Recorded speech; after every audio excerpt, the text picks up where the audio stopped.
Julie hears a voice above the greasy spoon chatter. "So, you an artist or something?" She turns to see Frank. "Artist? Hardly. I doodle to escape the banality of Ormond." He stares at her sketch. He seems to recognize himself standing in line for a hot chocolate. "That me?" She feels sudden warmth running up her neck. She already knows before he tells her that he's not from Ormond. He looks different, fun, free, rebellious. He sits beside her and offers to model for her with a laugh. They stare at each other for a long, stretching moment. She decides to invite this charming stranger to a party she's throwing at her house for a friend who just got fired.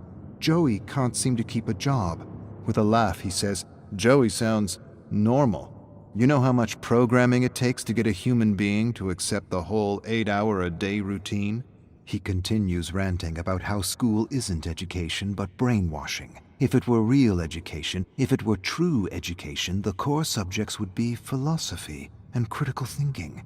Julie laughs and knows her friends are going to love this iconoclast.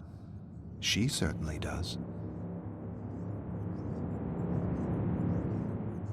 She didn't stop thinking about him since she first saw him. Now she hopes he shows up at her party. His rant stuck with her, and she spent a few hours researching how education was corrupted to meet the demands of the Industrial Revolution. Conveyor belt education for assembly line jobs. Nothing has changed for the last 100 years, only the products. Frank shows up with drugs and drinks, party treats. Julie introduces him to her best friends, Joey and Susie. They talk favorite foods, slasher movies, and killers all night. Julie amazes Frank with her profound knowledge of serial killers as she leads him to her bedroom and shows him her scrapbooks filled with pictures and clippings of famous murderers. Everyone leaves or passes out while Julie and Frank discuss murder and mayhem, trying to one-up each other with details and trivia. Julie wins with a story of the abandoned cabin where the soldiers of mayhem hang out, plan, and wreak havoc on the unsuspecting sheep of Ormond. Frank laughs and calls bullshit on the story. No such thing as the soldiers of mayhem.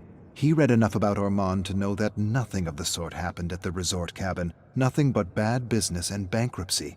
Julie laughs. "This story, Frankie, happens in the future." She grabs a black felt marker and writes "Soldiers of Mayhem" on his white shirt. He smirks. "I like the idea, but I hate the name." Julie shrugs. "It's a work in progress."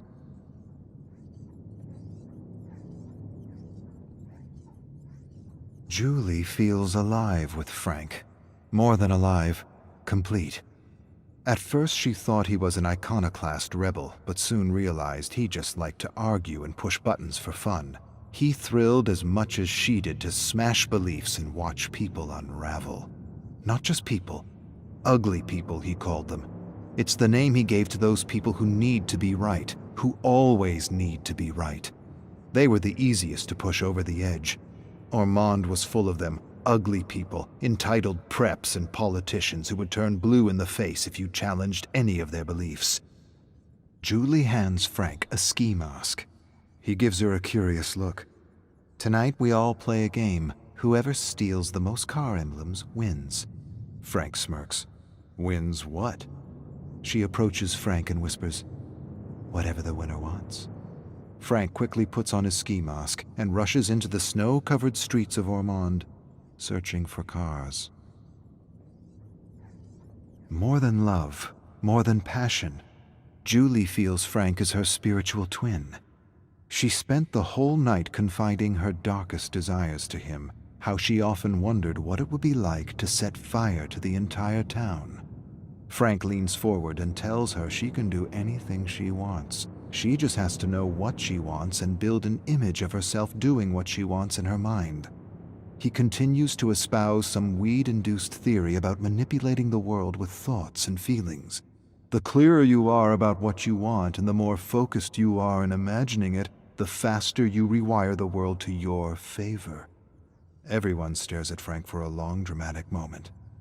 Then they burst out laughing in unison. "Let's all just imagine buckets of money." Frank shakes his head. "Money is dead on its own. Money doesn't inspire the world. Real passion and emotion does.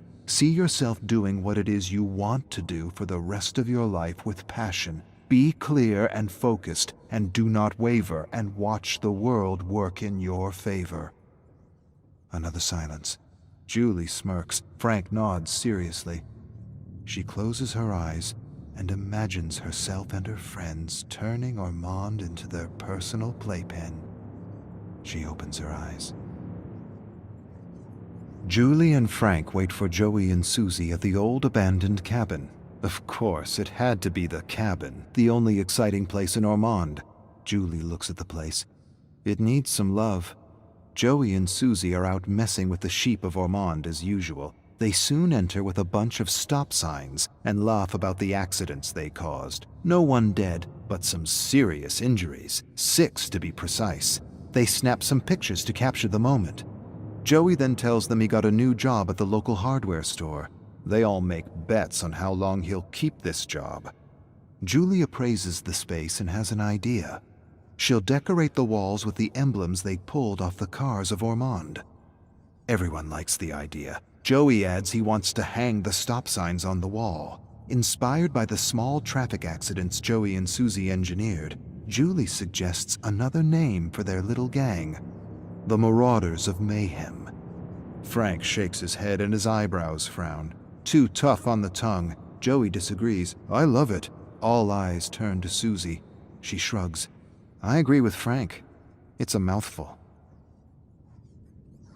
Julie and Susie enter the hardware store. Joey wants them to be quick. The owner will be back in 10 minutes. Frank tells him to stop panicking. They grab supplies for the cabin: paint, brushes, masks.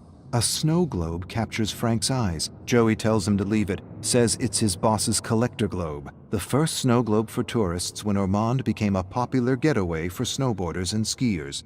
Frank scoffs and takes the globe anyway. Julie stares at Joey and shrugs. Whatever. The globe gives her an idea. She grabs a few generic Ormond globes for a personal project. The cabin is almost ready. Some finishing touches required, and Frank and Susie are hitting a few homes for supplies: toasters, pans, cutlery, TV, computer, linen, anything to make their refuge a little cozier. Julie stays behind refashioning generic Ormond globes with scenes of mayhem. Frank approaches her. "Can I have one of those?" She hands him a globe with 4 stick figures setting a snowman on fire. He says it should be a real person. Julie feels offended. He didn't see the detail. It is. Frank scrutinizes the globe and sees a stick man embedded in the fake snow. Nice. Julie imagines something crazy. In her mind's eye, she imagines herself killing someone with her friends. She has no other image, and no doubt, it's more than an image of a first kill. It's an image of her in a newspaper clipping. She makes Ormond exciting again with a series of murders. Her phone startles her. She answers. She hears his voice, and Frank tells her to meet him at the Ormond Majestic Theater. Why? What's playing? He doesn't answer. She gets in her second-hand sedan and drives through the blinding snowstorm to the theater. He graciously opens the door, helps her out. Joey and Susie are standing by the theater holding empty gas containers. Frank hands her a match. "Please, do the honors." She strikes the match, watches the flame ignite strong, then it dwindles in the cold wind. Before it extinguishes, she flicks the burning match at the theater. A moment later, a massive fire erupts in the blinding snow. She stares at Frank, at the fire, at Joey and Susie, and she has this sudden crazy thought that Frank is right. Somehow the world is conspiring in her favor. Joey paces the cabin, suggesting names for the group. Susie thinks they need some kind of a costume, like superheroes. Julie laughs. "We trying to be famous?" Frank shrugs. "Why not?" Julie shrugs. "No one ever got famous with petty theft and arson. Maybe we should do something real." Frank leans forward. "What does that mean? Something real?" Julie goes quiet for a moment. She's not sure what she's thinking, or if she's thinking at all, but she wants to feel the thrill she's read about in books. She wants to be more than common, more than ordinary, bigger than life. Frank smiles at her and asks if she thinks she could kill someone. She thinks for a moment. I could. Frank raises a skeptical eyebrow. After a moment, he says he probably couldn't really kill someone. Julie teases him. Not even for me? He shakes his head. Not even for you. And you? Would you kill for me? She echoes his bullshit answer. Never. He laughs and echoes her. Not even for me? Not even for you. Frank won the bet, and he's collecting. Joey didn't last a month at the new job. The owner accused him of stealing a chocolate bar, and now he paces the cabin hysterical. Of all the things, a chocolate bar he claims he never stole. The injustice of it all. Julie suggests payback. Let's break into the store, get some more supplies, set the whole place on fire to let Ormond feel the wrath of the Legion. Joey freezes when he hears the name. Frank raises a curious eyebrow and then nods approvingly. I like it. I like it a lot. She throws them generic masks, plain, bland, unimpressive.